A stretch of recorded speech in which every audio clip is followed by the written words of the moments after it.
so disu mangela saye mome mambedina amoniande nyonche akaso di mangela saye mome mambedina manje isi ebe iye mangela no son kwasa inaka isi ebe iye mampleno son kwasa isi ebe iye mampleno son kwasa manje isi ebe su isi ebe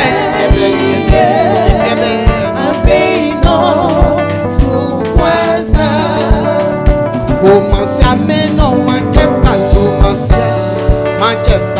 masia blanc oji kila bobla o masia meno manje pazo masia ekpede moso jino chisibo monaka isebe na manu manje isebe su kwanza isebe je ne peux pas, quelle que soit la difficulté. Sous quoi ça? Maïne, mon bagui et Djoulé. Et Jésus a dit mon bagage blanc. Maïne, mon bagui et Djoulé. Et Jésus a dit mon bagage blanc. Oui, je ne peux pas, laisser. Oui, la main de Dieu, de la pauvreté, il m'a failli à sa richesse, de la malédiction, il m'a failli, oui, à sa liberté, de l'esclavage à la liberté. Je ne peux pas laisser la main de Dieu qui m'a sauvé. Je ne peux pas le faire, je ne peux pas laisser la main de Dieu. Je ne peux pas laisser la main de Dieu qui m'a sauvé.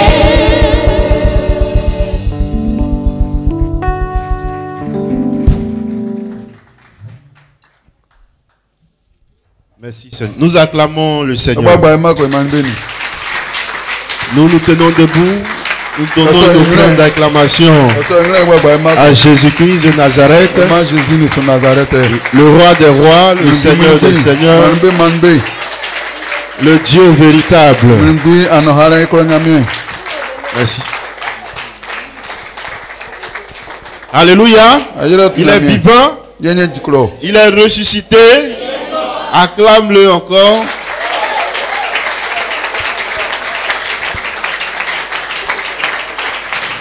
Que Dieu nous bénisse. Nous pouvons nous asseoir. Il est 10h33. Je prends donc la chair à 10h33.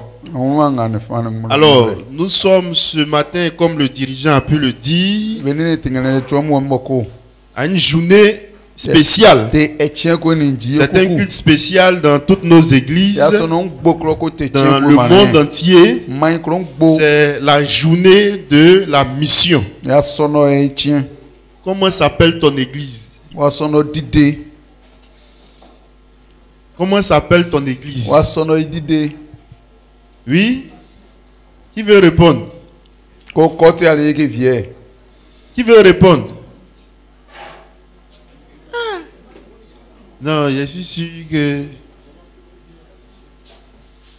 Comment s'appelle ton église? Le nom de ton église, oui? Ah, je vous avais dit qu'il y avait un petit problème. Je vous avais dit qu'il y avait un petit problème. Hein? Non, non, c'est pas à cause de ça. Dans ce que tu as dit là, il y a un élément qui manque. Il y a un élément qui manque. Donc tu veux te racheter, donc je t'écoute.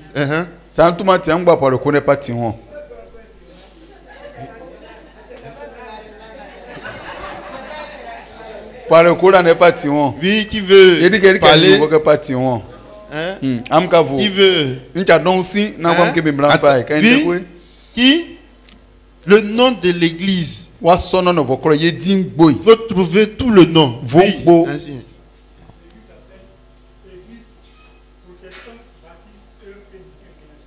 Acclamons le Seigneur. Alléluia. Parce que c'est important de connaître toutes ces choses. Souvent on dit baptiste, baptiste. Est-ce que vous savez qu'il y a plusieurs baptistes? Vous savez ça? Quel baptiste vous connaissez? Oui. Oui. Oui. D'accord. Baptiste fondamental. Anabaptiste. Oui. Baptiste le rocher. Moment derrière. Oui. Baptiste libre. Voilà.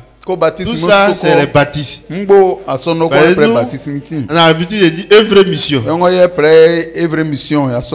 Alléluia. Deuxième question.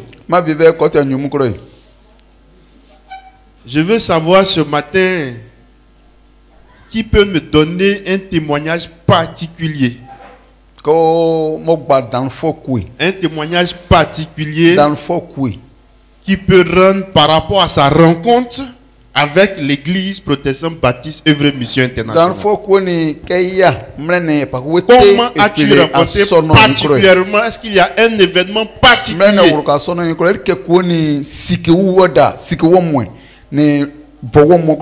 Il faut que ça soit un témoignage particulier. C'est pas, tu dis pas, hein? Un élément qui t'a marqué particulièrement et tu as accepté. Bon, oui, toi? Vraiment,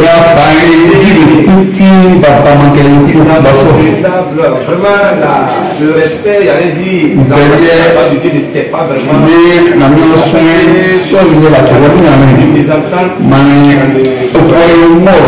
Et j'ai touché les responsables et maman missionnaire qui est et la femme de Défa, j'avais parlé et ils ont pris à cœur d'intervenir dans mon foyer. Là où j'étais marié, fait cas de cela, le pasteur a dit que c'est pas son. Ce qui est marquant, c'est que les membres de cette église, ce problème leur est chez nous. Et ils sont venus m'aider. Et cela m'a vraiment dit.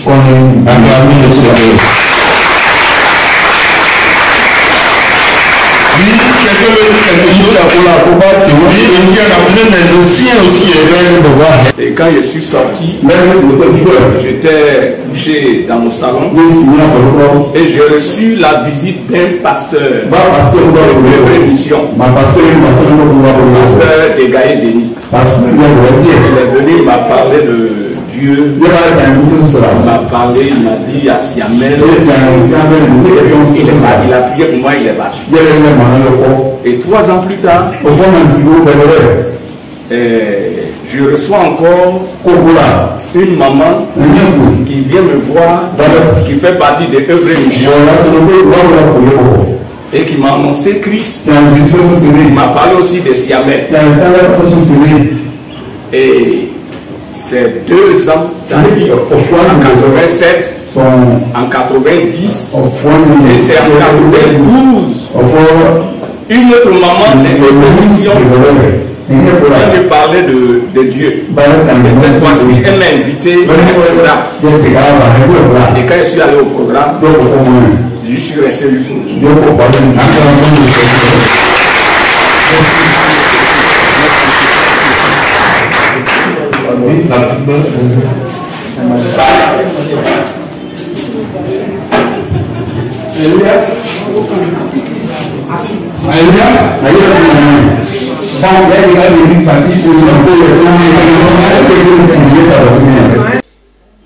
En 95, j'étais dans les méandres de la médiocrité. C'est-à-dire quand on dit quelqu'un est mauvais, dernier degré, c'était moi. tout ce que vous pouvez imaginer qui est mauvais là, à l'extrême. C'est dans ça que je vivais. Parce que j'avais un problème qui est d'ordre familial. Alléluia. Et puis il y a un ami, il habite à la zone ici, il s'appelle Kwadjo Denis. Il venait de temps en temps me parler de Dieu, il m'invitait à l'église. Quand il m'invite, moi aussi je l'invite poliment. C'est vrai, je réponds, je dis je vais le faire. Mais avant qu'il m'arrive, j'ai pris mes trucs et claques. Mon kimono, puisque j'entraînais depuis Samo, l'Arabia, AC, Kimukuru, il y avait des clubs de karaté là-bas. Donc avant qu'il n'arrive, je suis parti. Donc un samedi, il est venu me voir. Il dit aujourd'hui là c'est exceptionnel. Il faut venir. Donc avec le même schéma, il dit bon d'accord, j'ai compris. En pensant secrètement que j'ai encore joué le même tour. J'ai pris mes choses à 6 heures. J'ouvre la porte. Voici un monsieur qui est là. Ah, mais merde. Je vais m'obliger à aller. Donc pour lui faire plaisir, j'ai déposé mon kimono et mes choses. Et dit allons. Et on est allé, c'était dans le salon du pasteur. Et j'arrive.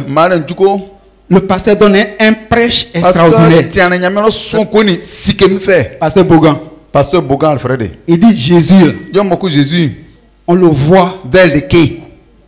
On le touche. Jésus, non, c'est pas après la mort. Il dit Jésus, on le voit. Entre temps, j'étais très avancé dans la Rose Croix. Les choses mystiques. Comme mon papa était dedans, bon, je ne vais pas raconter mon chose. Tout ce qui a trait à la puissance m'intéressait. Alléluia. Donc, il dit Dieu là, on le voit. On le touche. Ah bon? Donc, je me suis vraiment mis dans une position de réceptivité. Parce qu'il dit, je vais voir ce Dieu. Parce que moi, je cherche la puissance. Alléluia. En tant que tout mon corps était blindé déjà des médicaments. Bref, ça c'est le chapitre.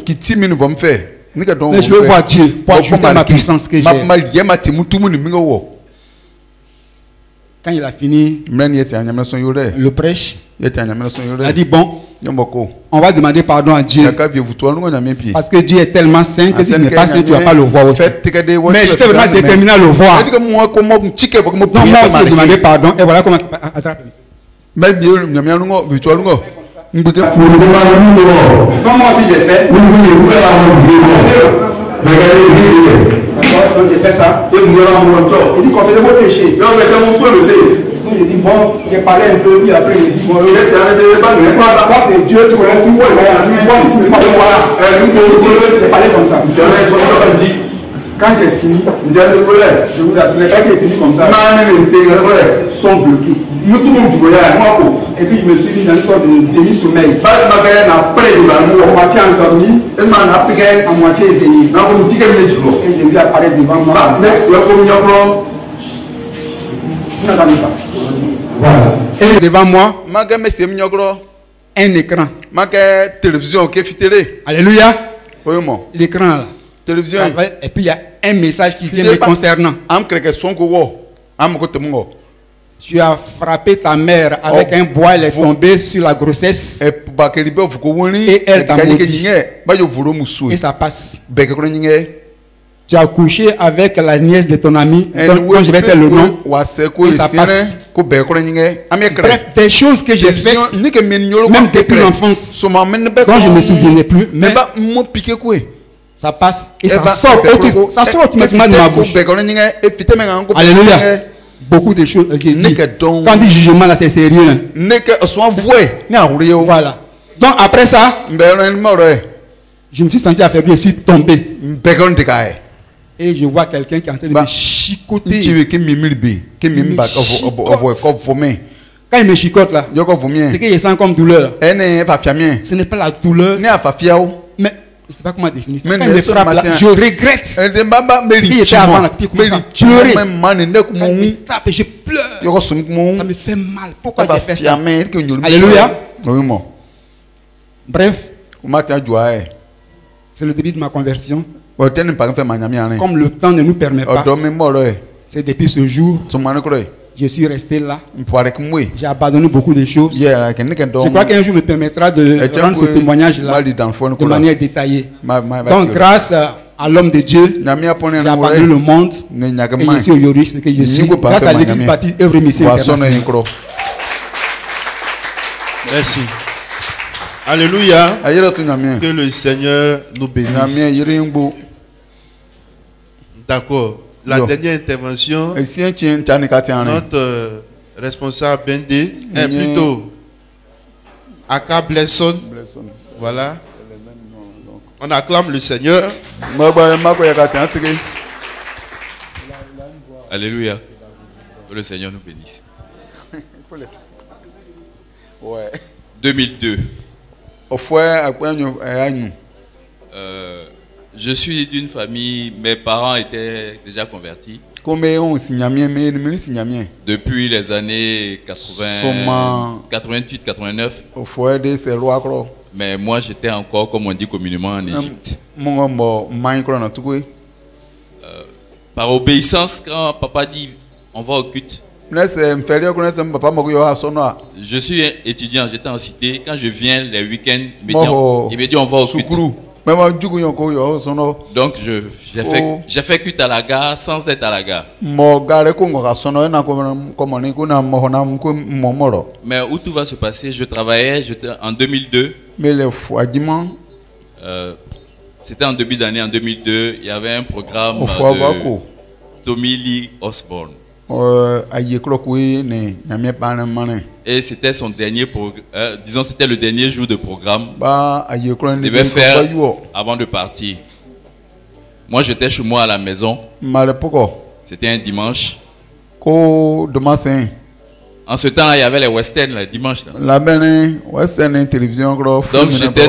j'étais devant ma télé en train de regarder mon western chez moi à la maison. Et puis mon père m'a fait appeler. Parce qu'il y avait le programme. Ma mère et ma soeur devaient aller au programme. On habitait Nyangon. Le programme c'était au siège. Et comme papa ne se portait pas très bien, donc il m'a demandé il m'a envoyé les clés de sa voiture et il m'a demandé d'aller déposer ma mère et ma soeur. Je n'étais pas content, mais quand papa parle, on obéit. Donc, je suis parti de chez moi, je suis venu à la maison, j'ai pris la voiture. J'ai pris ma mère, j'ai pris ma soeur et je suis allé les accompagner au programme. Quand nous sommes arrivés au programme, Tommy, il n'était pas encore arrivé, donc j'ai garé derrière une bâche qui était juste près du podium. Puis je me disais, mais depuis le programme n'a pas encore commencé, qui on attend même? Et puis à un moment, je vois les gens en train de courir auprès d'une 4x4 là. On dirait que c'est la personne qu'on attendait. Ils sont arrivés près de l'estrade, ils se sont arrêtés. Ils ont ouvert la portière. Et voilà un petit bonhomme qui descend en chemise pagne, petit blanc. Il monte sur l'estrade. Moi je me suis dit, mais attends, c'est à cause de lui là, depuis là on attend et puis ça commence pas là. Puis je le regardais. Donc il est monté sur l'estrade. Et puis il a levé les bras au ciel. Quand il a levé les bras au ciel, c'est comme s'il avait lâché quelque chose. Donc, moi je regardais plus les gens, je regardais ce qu'il avait lâché. C'est comme un oiseau. L'oiseau montait.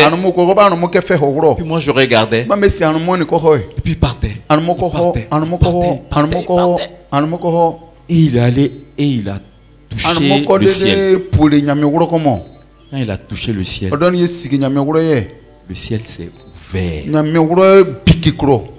Je dis, mais c'est quoi ça? Et puis je voyais des choses merveilleuses. Pendant ce temps-là, lui il avait commencé son programme. Je voyais des choses pas possibles. Et quand j'ai regardé, je me suis senti sale devant ce que je voyais. Et puis sans le vouloir, j'ai commencé à pleurer. J'ai pleuré sur mes pieds. J'ai pleuré. J'ai pleuré. Et à un moment, je me rendais compte que je pleurais. J'ai dit, mais j'ai fait quoi ici? Donc, je suis aimé l'âme, je suis allé me cacher dans la voiture. Mais c'était encore plus grave dans la voiture. Je n'arrivais pas à me retenir. Je suis sorti de la voiture. Je suis venu me mettre au pied du podium. Et j'ai pleuré pendant tout le programme.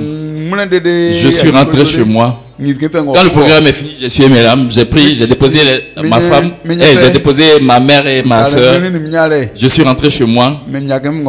En 91, le pasteur Djedjagne et la missionnaire Magré, qui était en stage, était venu à la maison. Il m'avait offert une Bible. C'était dans mes bagages. Même quand je déménage, c'était dans mes bagages. Je suis allé chercher cette Bible-là. Je suis sorti. Le même soir-là, j'ai commencé à lire la Bible. Je l'ai lu d'un trait. Ça a été ma conversion.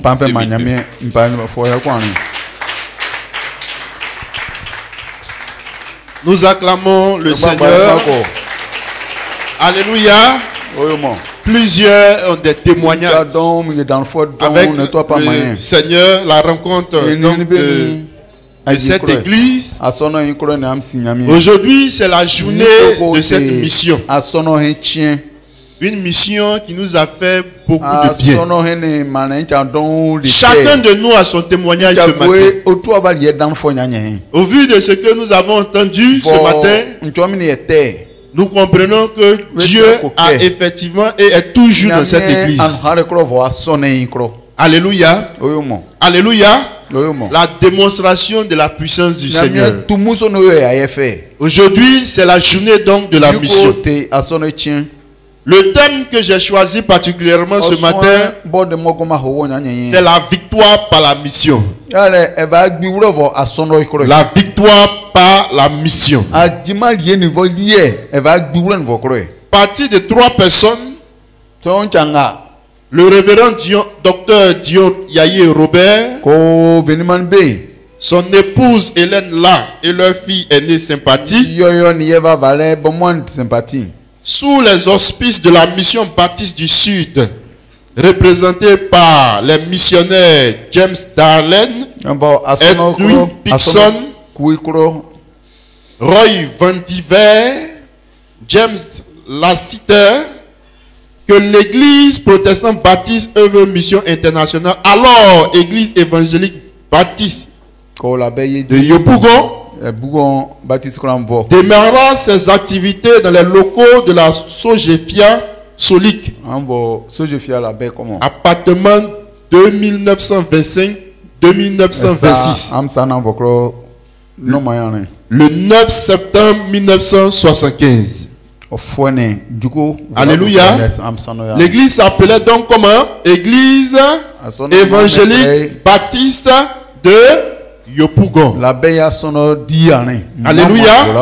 Et elle a démarré donc en 1975, le 7 septembre 1975, dans les locaux de la Sogefia. L'autonomie de l'église protestante baptiste œuvre mission internationale s'obtient en 1980. Puis, 4 ans plus tard, son arrêté cultuel sous le numéro 91 INT AG 1 du 19 avril 1984. Donc, nous sommes reconnus par le ministère des cultes. L'église protestante baptiste œuvre mission internationale fonctionne avec un conseil d'administration composé du président fondateur, le révérend docteur Dion Yaye Robert, et les pasteurs dirigeant les différents ministères, d'un conseil international composé de nos pères spirituels d'Amérique et d'un secrétariat général. Nous comptons au sein de son organisation environ 17 ministères regroupés en 4 grands blocs. Nous avons le bloc des ministères des relations d'aide, le bloc des ministères de l'enseignement biblique, le bloc des ministères d'évangélisation, le bloc des ministères spécialisés, coordonné à ce jour par le révérend Gwa Basile, coordinateur donc des ministères. Alors, il a signifié que nous avons des champs de mission dans le monde entier. Nous avons des églises locales, l'église locale junior, des églises annexes et aussi des églises de maison. Alors, les champs de mission sont dirigés par le révérend Legré Joachim. Alléluia. Alors, nous avons des églises partout dans le monde, partout en Amérique, au Canada, en France, dans toutes ces localités-là, nous avons des églises.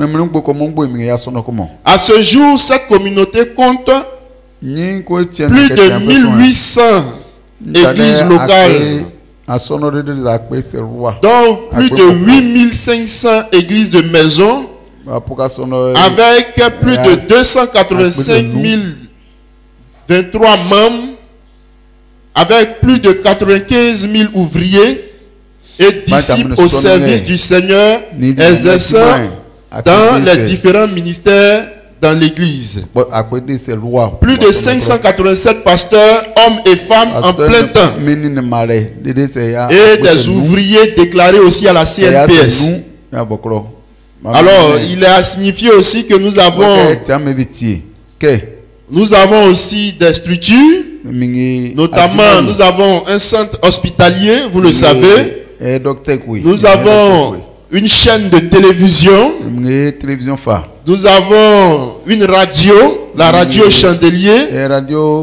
Nous avons un centre de formation biblique où sont formés les pasteurs de la mission. Mais tous ceux qui veulent aussi se faire former pour devenir donc pasteur. Nous avons aussi un centre de formation des agents de santé. Et tout ça, ce sont donc les réalisations. Alléluia. Alléluia. Alléluia. Voici un peu notre église qui existe un peu partout dans le monde.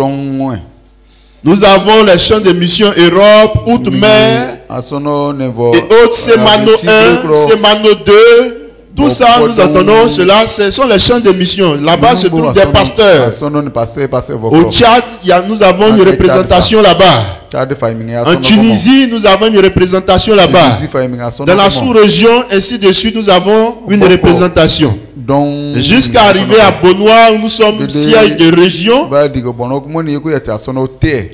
Et ainsi de suite. À Bonois, pratiquement, nous avons 4 églises. Bonois 1, Bonois 2, Bonois 3 et Bonois 4. Pour dire que le travail vraiment a été fait. Alléluia. Alléluia. Le travail a été fait. L'évangile est venu jusqu'à Bonois. L'évangile est arrivé au Bénin, au Cameroun, à partir de 3 personnes. Qui sont ces personnes-là, les 3 personnes que j'ai citées? Oui, nous avons le docteur prophète Dion Robert, qui encore? Sa femme, oui. Et sa fille sympathique. À partir de ces 3 personnes, dans les locaux de la Sogefia, aujourd'hui nous avons des églises partout. Pour dire que vraiment le Seigneur a été avec nous et continue d'être avec nous. Parce qu'il y a des églises qui ont été créées, mais qui vraiment n'ont pas pu continuer. Il y a des pasteurs, des gens qui sont venus, des aventuriers, qui sont venus, qui ont créé des églises pour chercher l'argent. Mais quand le Saint-Esprit n'est pas dans quelque chose, cette chose ne peut pas continuer. Et nous sommes là. Aujourd'hui, nous avons plusieurs années avec de grands programmes, notamment la CIAMEL, où il y a eu vraiment assez de délivrance. des grands programmes, des malades qui ont été guéris, des paralytiques qui ont marché, des aveugles. Vraiment, beaucoup de choses se sont produites à partir donc de cette mission-là. Alléluia. Je vous disais tout à l'heure, le thème que moi j'ai choisi, c'est la victoire par la mission. Et cette mission a des fondements. 4 grands fondements que nous allons voir ce matin. Et nous allons voir qu'en appliquant cela personnellement dans notre vie de tous les jours, nous aussi nous pouvons avoir la victoire. Alléluia. Parce qu'à partir de ces 4 fondements, nous comprenons vraiment la vision du révérend docteur Yahya Robert. Ces éléments sont vraiment à considérer personnellement. C'est vrai que c'est la vision de l'église. Mais personnellement, nous pouvons aussi avoir la victoire en considérant ces différents éléments. Quelqu'un va prendre Exode déjà. Exode le chapitre 18, le premier fondement. Exode le chapitre 18. Exode le chapitre 18. Normalement, vous notez du verset 17 au verset 27. Mais nous allons lire le verset 21 et 22. Exode le chapitre 18, le verset 17 à 27. Vous notez, mais vu le temps, nous allons lire le verset 21 à 22. Celui qui a vu peut nous aider rapidement. Oui. Oui, allons-y.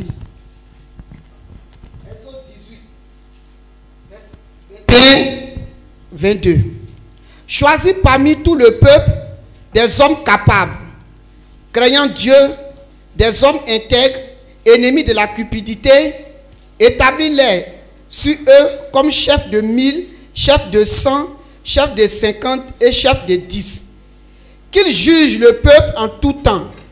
Qu'ils portent devant toi toutes les affaires importantes. Et qu'ils prononcent eux-mêmes sur les petites causes. Allège ta tâche et qu'ils la portent avec toi. Amen. Amen. Merci. Voyez-vous, le travail était vraiment énorme pour Moïse. Et son beau-père vient donc par ces passages que nous venons de voir lui donner des conseils. Et ce sont ces conseils-là qui ont été inspirés aussi au révérend docteur Yahya Robert par rapport à la décentralisation du travail. L'un des fondements de la mission. Le travail doit être décentralisé afin de remonter les informations jusqu'à la tête.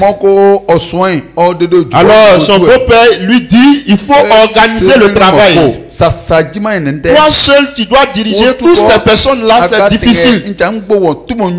Tu vas t'épuiser. Et si tu t'épuises, ça va peser aussi sur toi.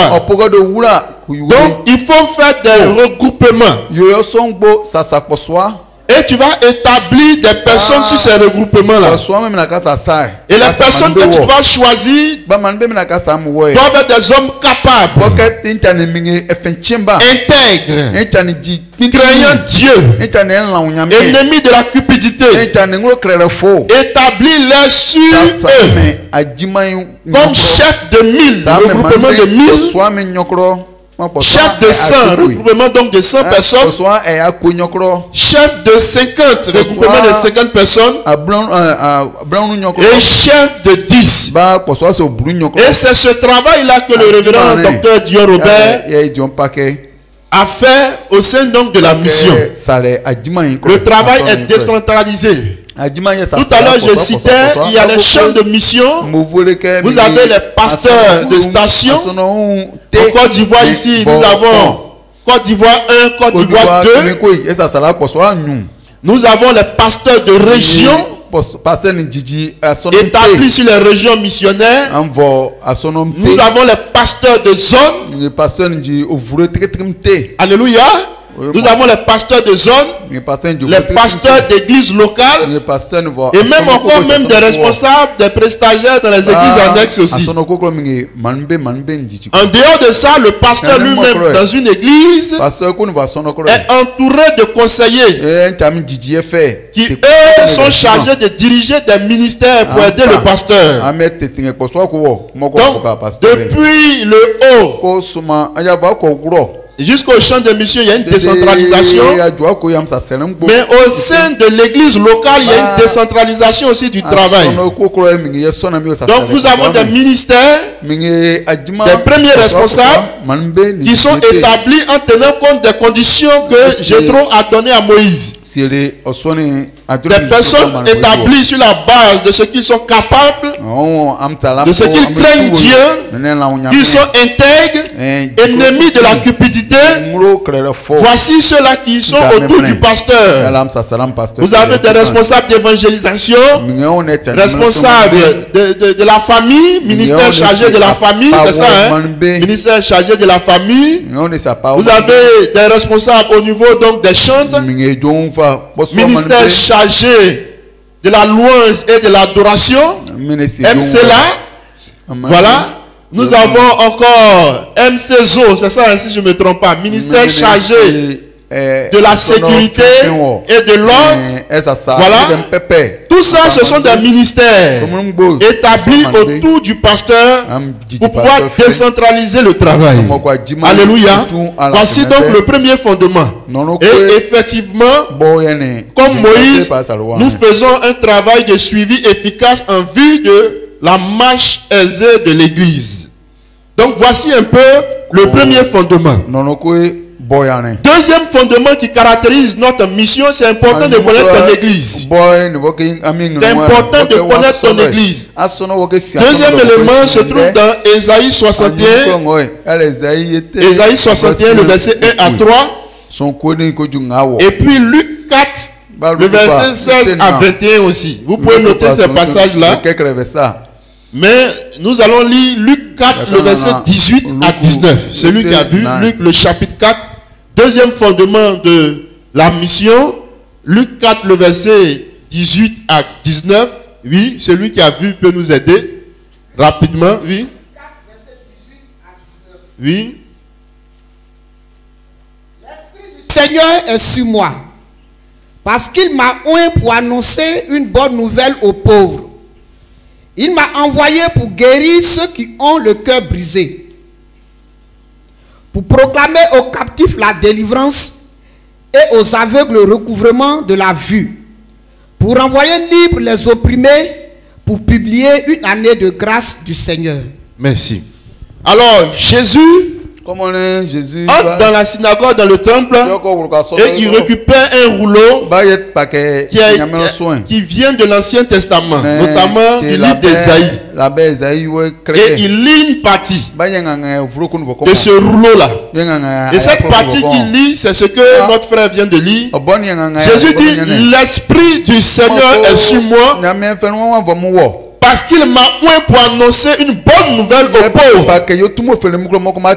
Il m'a envoyé pour guérir ceux qui ont le cœur brisé, pour proclamer aux captifs la délivrance et aux aveugles le recouvrement de la vue, pour renvoyer libres les opprimés, pour publier une année de grâce du Seigneur. Voici un fondement encore de notre mission. L'église n'est pas une association de mangeurs d'attiqués. Ce n'est pas une association de causeurs. Si ce n'est pas une association politique. On ne se retrouve pas pour regarder dans le visage de l'autre. Il y a une mission que le Seigneur confie à son serviteur, et tirée de la mission que Jésus avait sur la terre. Annoncer une bonne nouvelle aux pauvres. Il faut que l'évangile aille jusqu'aux pauvres. Il m'a envoyé pour guérir ceux qui ont le cœur brisé. Aujourd'hui, plusieurs ont le cœur brisé. Dans tous les continents, les hommes ont le cœur brisé. Nous sommes dans un monde de mensonges où les trahisons ne font que évoluer. Des hommes ont été trahis, des femmes ont été trahies. Il y a des gens qui sont allés se suicider par trahison. Parce que le cœur a été brisé. Des gens se sont mis en association. Et puis de l'association, quelqu'un a doublé l'autre. Vraiment assez de cœur brisé. Jésus dit qu'il est venu pour ceux qui ont aussi le cœur brisé. Alléluia. Afin que le cœur de ces personnes soit guéri. Dans le témoignage que nous avons entendu tout à l'heure, nous avons entendu notre ancien qui a dit qu'il a pleuré. Mais les pleurs viennent d'où? De l'intérieur. Alléluia. Les pleurs viennent de l'intérieur. Notre responsable Togo a pris la parole tout à l'heure. Sa vie est passée devant lui. Tout ce qu'il a connu depuis son enfance. Voici la mission que Dieu donne à son serviteur. Ainsi donc les églises implantées dans toutes les localités doivent aller pour prêcher, atteindre des cibles, que des personnes soient touchées par l'évangile. Ceux qui étaient prêts à se suicider, il y a des témoignages. Des gens qui étaient prêts à se suicider, mais lorsqu'ils ont rencontré cette église, ils ont eu la vie. Alléluia. Alléluia. Alléluia. Les cœurs, le diable est là pour briser les cœurs. Il brise les cœurs. Même dans le domaine de l'amour. Combien de fois les cœurs n'ont pas été brisés? Et l'autre a dit à l'autre, je t'aime. Je compte sur toi. On va se marier. Et l'autre a doublé l'autre. Moi j'ai grandi à Yamoussoukro. Le lac au Caïman, des gens se sont jetés. Fatigués de vivre. Désespérés. L'autre l'a trahi. Il y a des personnes qui ont mis tout leur cœur, leur affection dans des personnes. Et l'individu l'a doublé. Nous sommes dans un monde rempli de mensonges et de trahisons. Et les blessures de cœur sont légion. Alléluia. Alléluia. Pour proclamer aux captifs la délivrance. Plusieurs sont dans des prisons aujourd'hui. Prison de la sorcellerie. Prison de l'envoûtement. Prison des suicides. Regardez les carrefours, vous voyez aujourd'hui, les gens mettent les colas, les œufs, tout ça. L'artiste Claire Bailly disait que quand elle était dans le monde, on lui disait d'aller, elle était dans le coupé de Calais, on lui disait d'aller à des carrefours tout nus à minuit. C'est la prison de Satan. On était attaché aux fétiches. C'était les féticheurs qui disaient ce que nous devions faire. Ils avaient la même mise sur notre salaire. Souvent c'est plein à l'église, mais les féticheurs aussi étaient terribles sur notre salaire. Prison de la boisson alcoolique. Et l'évangile est venu nous faire sortir de ce monde, de cette prison. Alléluia. Alléluia. L'évangile est venu nous faire sortir donc de cette prison. Et c'est la démonstration de la puissance de Jésus-Christ. Aux aveugles, le recouvrement de la vue. Pour revoir libre les opprimés. Combien de fois nous étions aveugles. On ne voyait rien. Parce que être aveugle ici, mais c'est aussi être aveugle spirituellement. Parce que quand tu es aveugle spirituellement, tu ne comprends rien. Tu étais poulet du diable. Tu étais destiné à mourir. Je suis sûr que ce matin, il y a plusieurs. Ta présence ce matin est la démonstration de l'amour de Dieu. Qui aurait cru que tu sois vivant jusqu'en 2022 en ce jour. Tu sais d'où tu viens. Tu sais d'où tu viens. Dans ta famille, il y a eu beaucoup de réclamations. Et Dieu t'a pris, il t'a soulevé la main. N'est-ce pas? N'est-ce pas? Jésus t'a pris. À partir donc de l'évangile de cette mission. Tu étais opprimé. Moi par exemple, je suis allé jusqu'au Bénin pour faire fétiche. Tout petit, je suis monté dans l'avion. J'ai mangé l'âme pilée. On m'a envoyé dans un village béninois. Alléluia. Bon, nous, je ne savais pas ce que je faisais. On me prend comme ça pour partir. Et arrivé là-bas, on me faisait manger les choses. Pile, coup de noix et lame. On nous a tracé. Je partais à l'école, les ceintures de sécurité. Je vous ai dit ici, il y a quelqu'un qui est venu couper ma ceinture de sécurité à l'école. Vous voyez, tout ça c'était la vie qu'on menait. J'étais destiné à être un adorateur du vaudou. Tout était tracé pour que je sois un grand dans le vaudou. Parce que mon père adoptif était dans le vaudou. Et il était très dangereux. En Côte d'Ivoire, il a fait assez de choses. Et il arrivait dans la famille de ma maman. D'abord, il a envoûté tout le monde. Il était dangereux. Je me rappelle que même des grands de la justice ivoirienne, il doublait. Il bouffait l'argent même des grands cadres de la justice. Chez nous à la maison, c'était les canaries, les trucs, les cornes. Si tu viens l'encaisser là, il attend, il rentre dans sa chambre. Il avait une corne là. Quand il fait sortir, il dit ton nom, il siffle dedans. Mais quand il apparaît devant toi, tout ce que tu avais lui dit, tu oublies. Il était dangereux. Dans la famille, jusqu'à aujourd'hui, mes parents se souviennent de lui. Il était terrible. Il avait toujours l'argent sur lui. Aujourd'hui, on dit ce phénomène de boucan. De beaucoup d'argent, les gens jettent là. Nous, on connaissait ça depuis tout petit. Lui, il avait déjà ça. Alléluia. C'était le fétichisme. C'était les sacrifices à la maison. Toujours, on devait tuer moutons, des trucs comme ça. On mettait du sang sur nous, des trucs. C'est dans cette ville-là que j'ai grandi. Alléluia. Il y a un artiste là, de Espoir de Pat Sako. À Koumansi, ici, là, Pat Sako a pleuré devant notre portail. Il a pleuré devant moi comme cela. Il a pris son argent. L'escroquerie, mais le fétichisme. Est-ce que quelqu'un me comprend? Est-ce que quelqu'un me comprend? Voici la vie dans laquelle moi j'étais. Et c'était une vie bizarre. Chez nous à la maison, il y avait manger. Il y avait on mangeait, il y avait dans le frigo, il y avait tout manger. Mais on n'avait jamais la paix. On n'avait jamais la paix. Mes frères, manger là, il y avait chez nous. Mais il n'y avait jamais la paix. Toujours pas là. Toujours des crises. On était soumis à une pression. Des choses bizarres, des gens étranges, des gens bizarres qui venaient à la maison. Alléluia. Et cela attirait même des problèmes sur nous. Combien de braquages on n'a pas été fait quartier Divo. Ce jour-là, il arrivait une grosse mallette, il y a des millions dedans.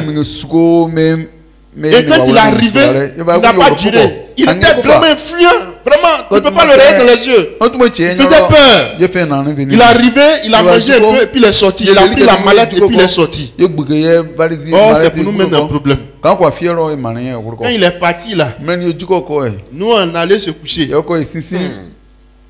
Vers les minuit. Minuit, 1h du matin. Un groupe de gars lourdement armés jusqu'au dents. Ce jour-là, ils étaient venus pour finir avec nous. C'est mon nom qui s'est réveillé tardivement, qui dit ça va pisser. Et quand il allait pisser, le rideau du salon était ouvert. Et quand le rideau était ouvert, la lumière du lampadaire là plongeait donc dans le salon. Alléluia.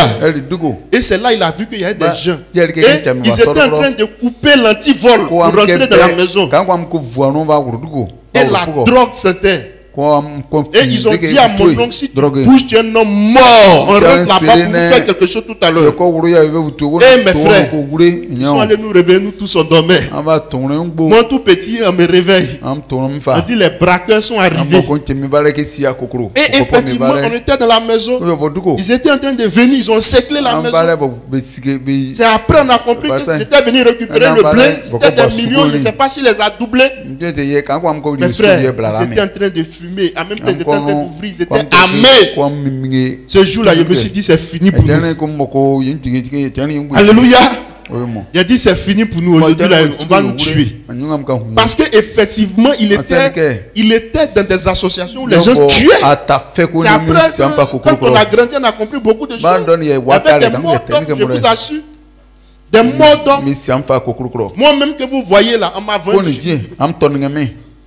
On m'a vendu dans une famille à Thiers, je ne savais pas. Moi, je pensais que j'étais en vacances. On dit, on va en vacances quelque part. Oh, ils m'ont dealé. Il y a des choses que j'ai vécues avec mes frères. Ils m'ont dealé. Donc, les Atiers là aussi, ils me regardaient. La famille là, ils sont toujours à Djamé là. Leur coup familial est encore là. Ils m'ont dealé. Et je vivais eux comme cela. Oh, il a fait un deal avec le roi du village de Yakassé à Trobou en ce temps. Et si ça m'a dit, ils avaient besoin d'une garantie. Et il leur a dit, bon, voici mon petit, il a pris le pour partir. Et c'est moi, ils ont pris pour partir. Donc moi, je me voyais en vacances. Oh, il était dans un deal. Alléluia. Vous voyez, un témoignage. Nous avons chacun de nous à son témoignage. Et nous étions dans la maison. Vraiment, ce jour-là, je ne connaissais pas le Seigneur. Mais on avait un frère parmi nous qui était baptisé sur mission, il faisait ses cuites à Koumansi. Mais lui, on l'attaquait, on le persécutait. On disait, mais faux chrétien là. Et ce jour-là, il était devenu notre pasteur. Parce que ce jour-là, on croyait à ce qu'il disait. Et nous étions dans les pleurs, on tremblait. Et Dieu merci, ce jour-là, le jour est venu et puis ils sont partis. Et quand on est sorti le matin, il restait un peu, ils allaient enlever l'antivol. Il restait un peu, ils allaient enlever l'antivol. Et qu'est-ce qu'ils allaient nous faire ce jour-là? Mes frères, j'ai vécu des choses bizarres. Une enfance vraiment difficile. Je me rappelle une fois, j'ai fréquenté à Makori, zone 4. L'école n'existe plus, les anges blancs. Je fréquentais là. Et il est venu me chercher avec sa voiture. Et quand il est venu me chercher, on est passé devant notre cour à Koumansi Divo, quartier Divo là. Et il y avait les corps habillés.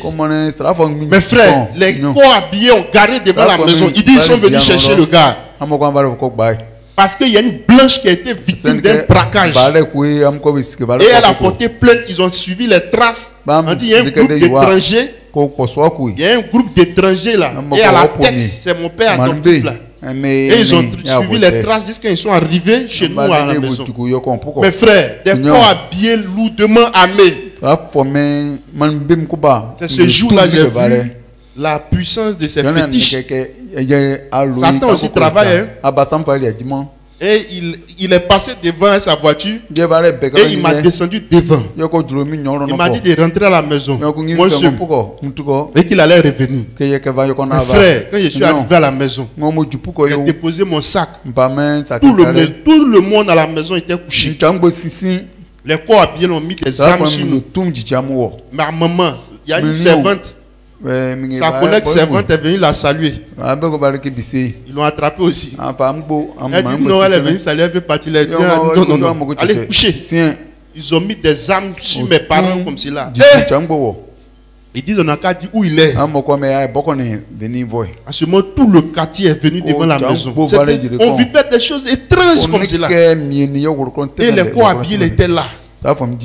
Et ils disent qu'il faut qu'on dise où il est, sinon ils vont finir avec nous. Pendant ce temps, ils ont attrapé un de ses complices. Lui aussi un Guinéen, quelque chose comme ça. Ils sont allés faire un braquage quelque part. Et donc, ils sont en train de chercher les gens comme ça. Mes frères, on était là, vraiment transpiration. Tout d'un coup, celui même qu'on cherchait là même là, il est arrivé. Le père adoptif est arrivé. Il est arrivé avec une autorité. Mes frères, son pouvoir de Bénin là était vraiment fort.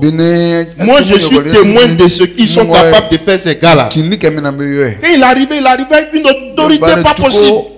Et il a menacé les cohabillés. De manière étrange. Les cohabillés là se sont pliés face à lui. J'ai dit, mais je suis étonné. Ceux qui avaient la bouche là, le voici, attrapez-le. Quand il est sorti, le quartier dit, ah, aujourd'hui c'est fini. Aujourd'hui on t'a attrapé. Mais une voix, ils se sont pliés. Ils ont commencé à lui demander pardon. Il a commencé à parler à l'autorité. Qu'est-ce que vous faites à ma famille? Je me rappelle ce jour-là, il y a un quoi habillé qui m'a donné 500. Il me dit, pardon. On ne sait pas comment il s'est arrangé. Et il a mis la faute sur un de ses gars. Et ils l'ont pris, ils sont partis avec lui. Bien aimé, c'est dans ce monde-là que je vivais. Un monde bizarre. Ma maman la prend, la jette dehors devant moi. Il frappe ma maman, il la jette dehors. Et puis moi, il me garde. Ma maman veut me prendre, il dit non. En réalité, il voulait me mettre dans le vaudou. Il voulait me mettre dans le vaudou. Il met ma main dehors et il me garde. Et je vivais à lui. Un gars bizarre. Quand il est fâché, il prend un couteau. Il était nerveux, colérique. Moi, on me frappait matin, midi, soir. C'était ma vie, ça. Alléluia. Quand ils se réconcilient, ils viennent. Quand ils font parler, c'était dans ce monde-là qu'on vivait. Alléluia. Jusqu'à ce que tout ça finisse un jour où je vais rencontrer vraiment le Seigneur. Quand ma maman sera affectée à Yamoussoukro, c'est là-bas que je vais connaître le Seigneur. Pendant ce temps, lui, il est resté à Abidjan. Et il continue à faire ses bêtises. Juste, vous savez, le diable, il y a un jour, il y a la faim. Il y a un temps de faim. Il y a un temps où c'est fini. Tout ce que tu fais là, ça finit. Et quand ce temps est fini, les gens l'ont attrapé, ils l'ont mis en prison. Il est devenu misérable. Lui qui avait des grosses voitures, on était dans le luxe. On changeait de voiture. Moi, je changeais de voiture pour aller à l'école chaque matin. À l'école primaire. Il est devenu misérable. Bizarre, une maladie égale. Il était devenu bizarre. On ne pouvait pas croire que c'est le grain qui devient comme ça. Le diable est mauvais. Je dis, quand vous le voyez, vous pleurez. Toute cette puissance, cette force, c'est lui qui est devenu misérable, maigre, squelettique. Ils l'ont libéré. La vieille, on ne sait pas ce qu'il a pris. Elle est venue le chercher encore. Ils l'ont envoyé à Yamoussoukro. Je quitte à l'école, il vient. J'ouvre la porte, je vois le gars encore. Non, ce jour-là, je n'ai pas supporté.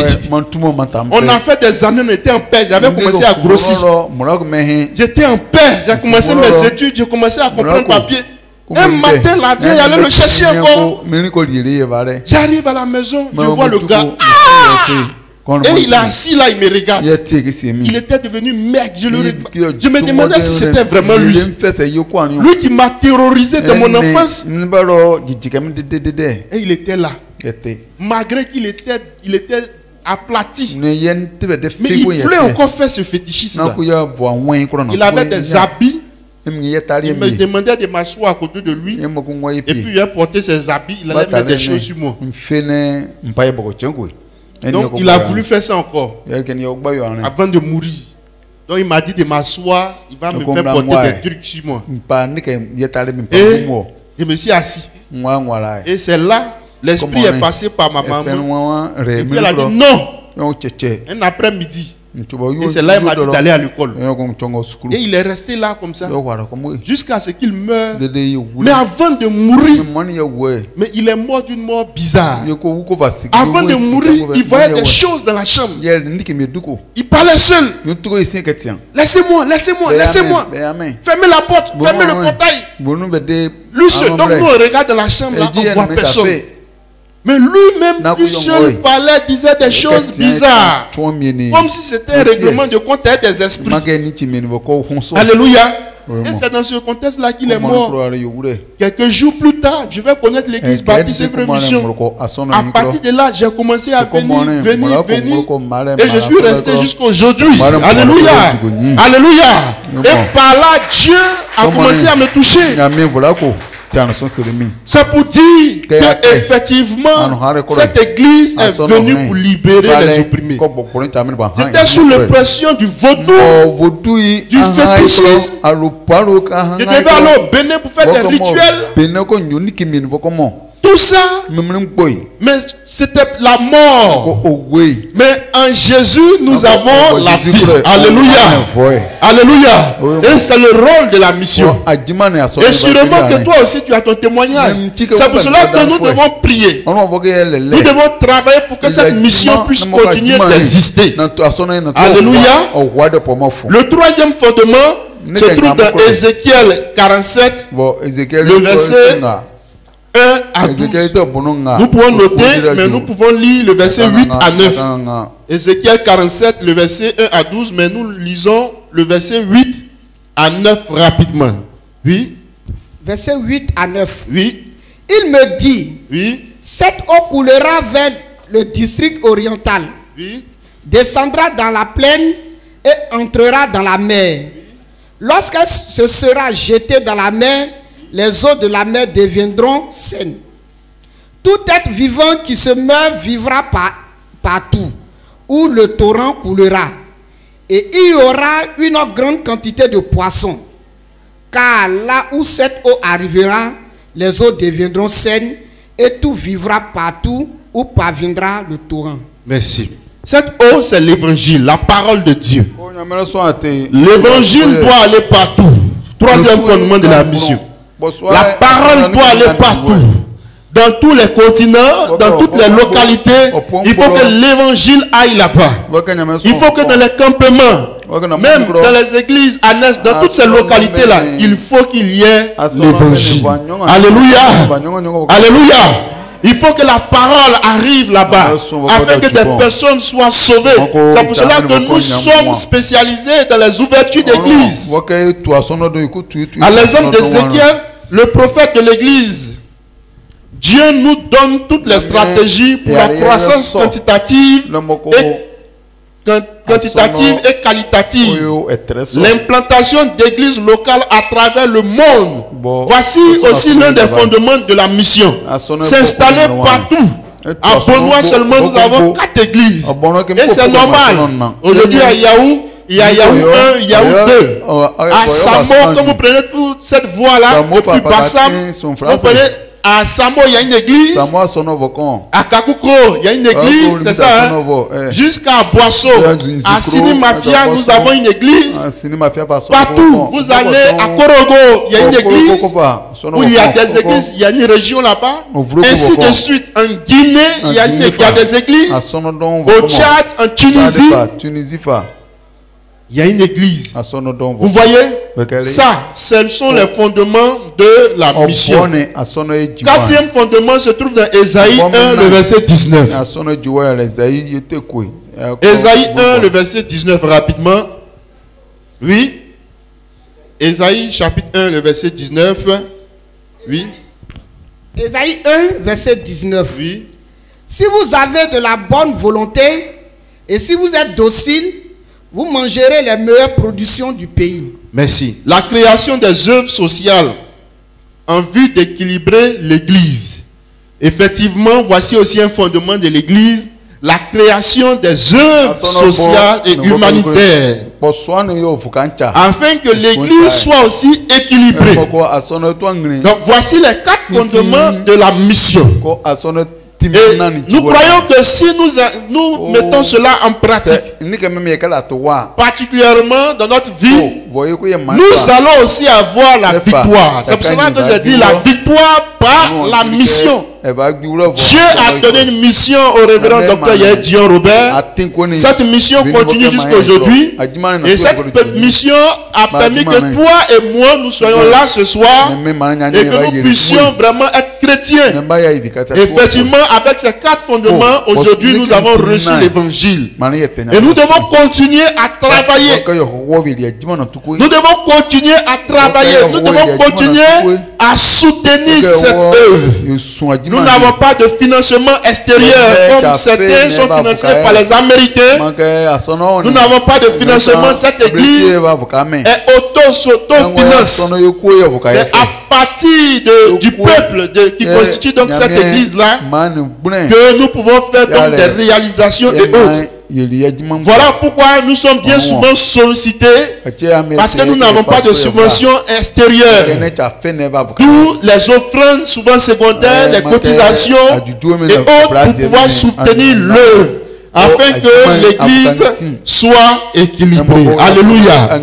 Alléluia. Je finis par les ennemis de la mission. Je vais citer quelques éléments des ennemis de la mission. Les ennemis de la mission. Des éléments qui détruisent. Des éléments qui freinent la mission. Si nous devons avoir la victoire par la mission, il y a des choses que nous ne devons pas faire. Il y a des comportements que nous ne devons pas avoir. Premier élément, le fait d'exposer le linge. Le fait d'exposer le linge sale à l'extérieur. Vous voyez l'histoire de Cam et Noé. Quand il a vu la nudité de son père, qu'est-ce qu'il a fait?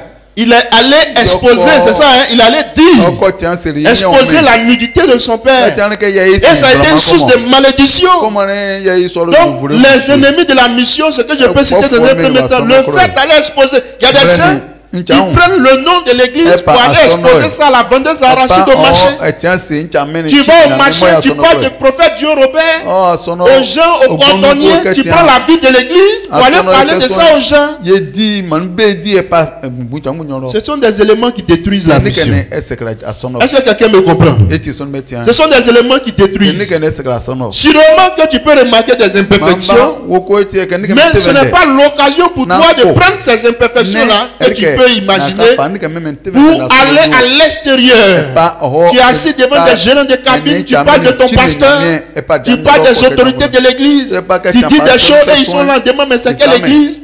On dit non, c'est l'église baptiste, c'est les propres chrétiens qui prennent la vie de l'église et qui vont à l'extérieur. Et cela est dangereux. Cela est dangereux. Même les sorciers, quand ils se réunissent là, ce qu'ils disent de leur sorcellerie là, ils ne vont pas exposer ça.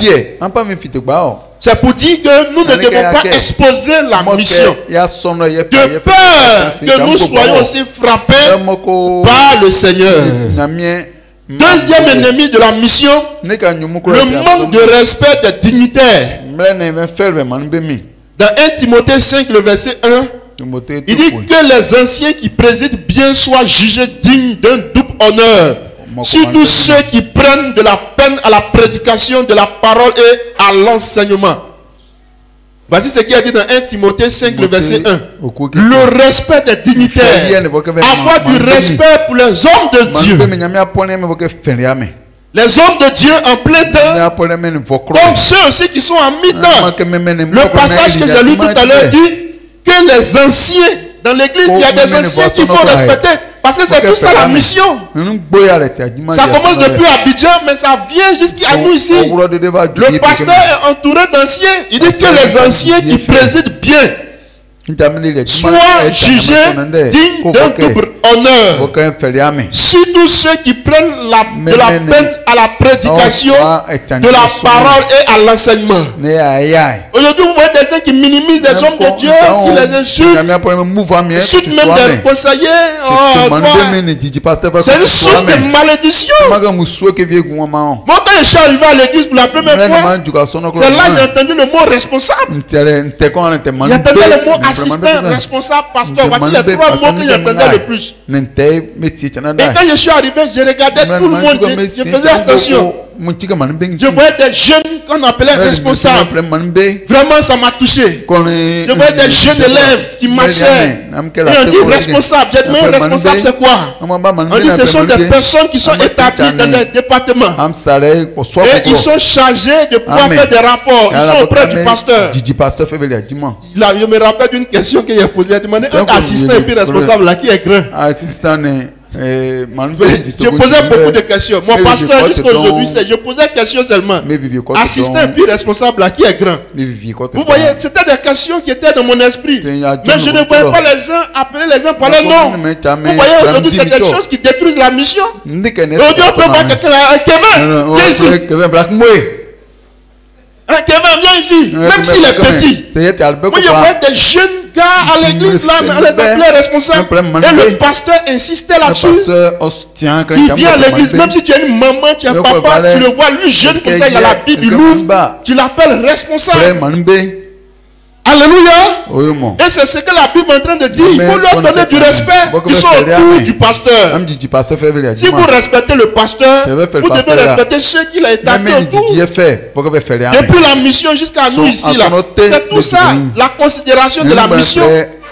Il faut commencer à respecter les gens. Alléluia.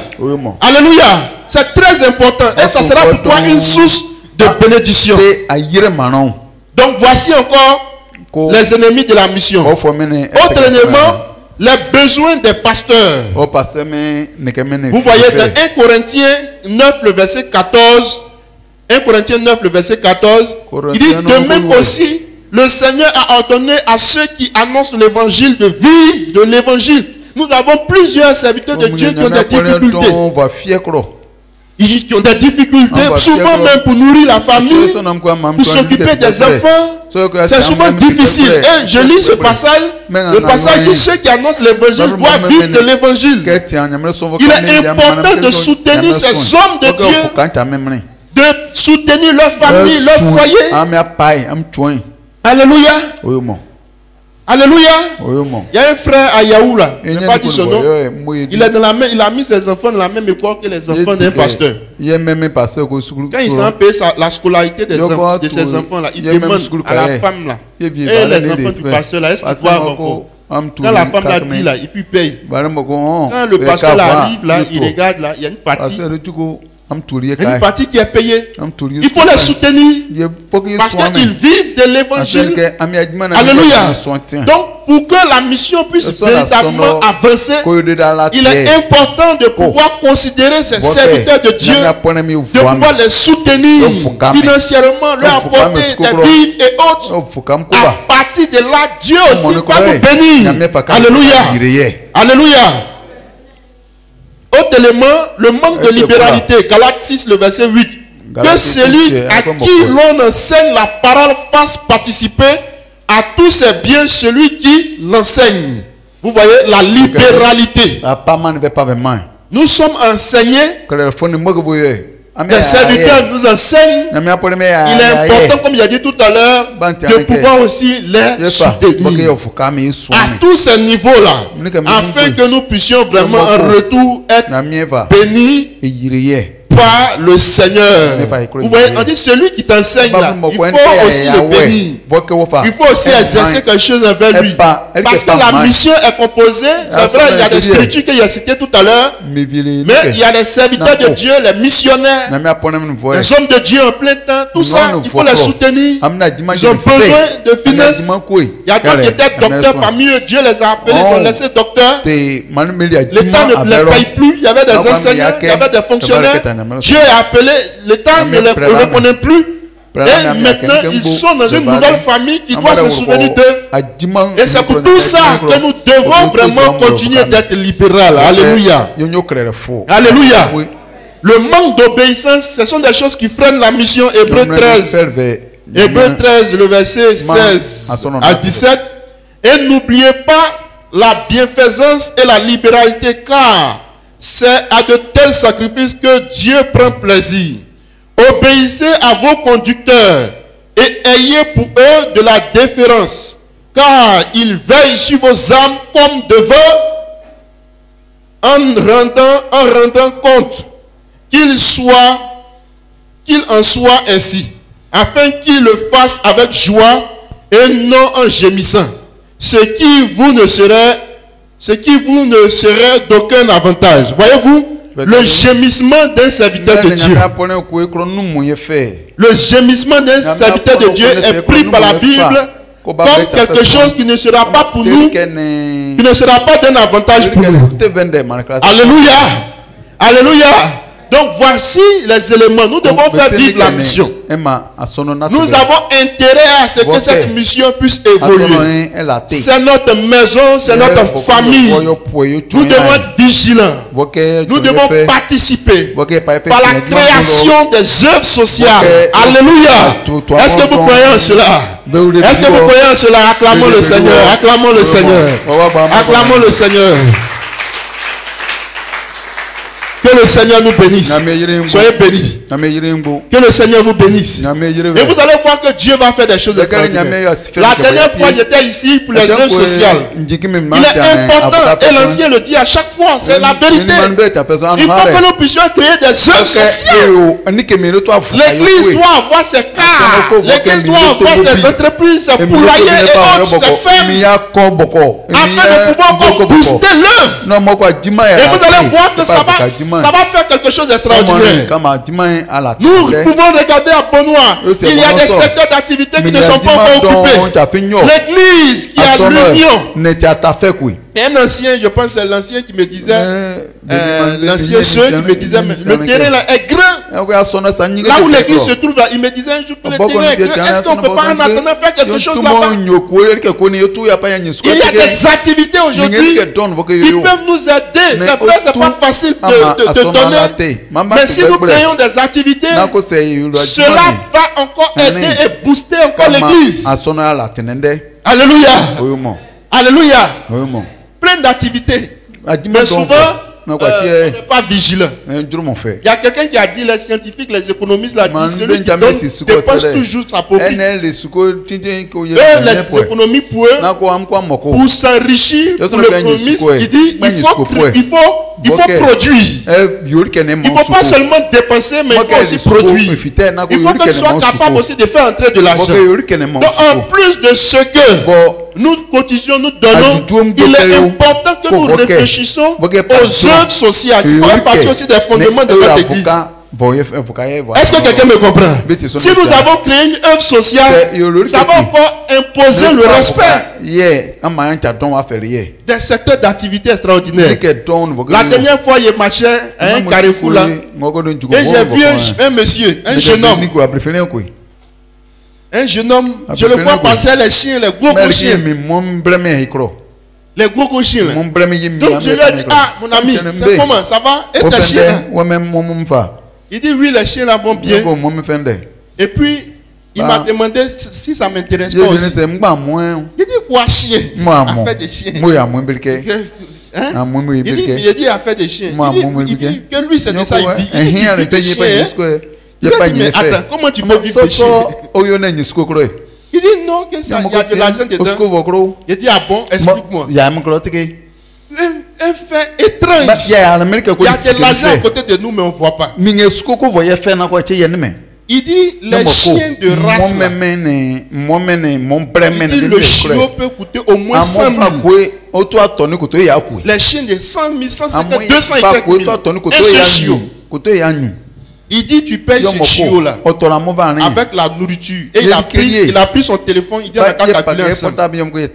Et il a fait un calcul, la nourriture du chien, le vaccin du chien. Quand il a fait le calcul, ça a avoisiné 400 et quelques mille. 400 et quelques mille. Si je ne me trompe pas. Il dit tu as vu, si tu as 400 et quelques mille, tu peux dépenser ça sur un chiot, une chienne. Il dit tu fais, elle va être en gestation.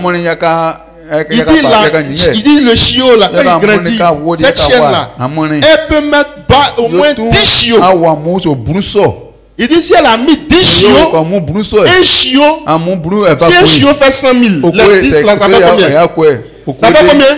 Il dit ça fait 1 million. Et il me dit, il m'a touché. Il dit j'ai 1 million sur moi. Et ma jeune vient de faire 10 chiots. Il dit, hein? 1 million. Il dit tu enlèves tes 400 et quelques mille là. Tu vas voir les bénéfices que ça fait. Tu enlèves ça pour la nourrir encore pour une autre saison. Prochain accouchement encore, elle va faire peut-être encore 10 encore. Et il m'a donné la période. Et il dit le chien quand il grandit, il est très en forme.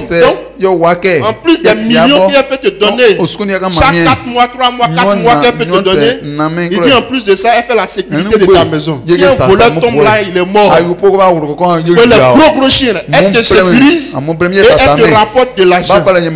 J'ai dit, j'étais étonné. Alléluia. Des secteurs d'activité autour de nous. Et même mon responsable Abraham que vous voyez, chez lui à la maison, il y a un gros chien. Peut-être dans sa voiture la fois dernière, lui aussi m'a expliqué la même chose. Il a sécurisé sa chienne. Il dit qu'elle va me battre aussi. Il veut aussi va vendre. Vous voyez, tout ça, ce sont des activités, des fermes qu'on peut créer, ainsi de suite, afin de pouvoir booster l'œuvre. Et vous allez voir que Dieu va faire des choses extraordinaires. Nous avons la puissance, le Saint-Esprit. Nous aurons aussi la puissance financière et nous pourrons nous imposer au nom de Jésus. Acclamons le Seigneur. Acclamons le Seigneur. On va se tenir debout. On acclame le Seigneur. On acclame le Seigneur. On acclame le Seigneur. On acclame le Seigneur.